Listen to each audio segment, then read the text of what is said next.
Michel Cordès apparemment était dans un état de détresse totale depuis la fin de Plus belle la vie. En effet, d'après les premières constatations des enquêteurs, la piste du suicide est privilégiée. Vous le savez sans doute désormais. Il faut dire que Michel est mort par balle dans sa propriété de Grabel, dans l'Hérault.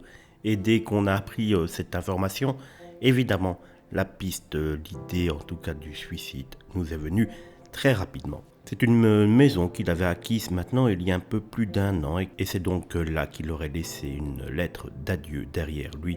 Le contenu de celle-ci n'a pas été dévoilé, mais un acteur de la série de France 3, qui a donc joué et côtoyé Michel Cordès durant plusieurs semaines, a donné quelques précisions dans les colonnes de Public. Selon ce dernier, qui s'est exprimé sous couvert d'anonymat, la lettre en question aurait été déposée à l'intention de sa femme et de ses enfants chéris en septembre 2022, soit seulement quelques mois avant sa disparition tragique.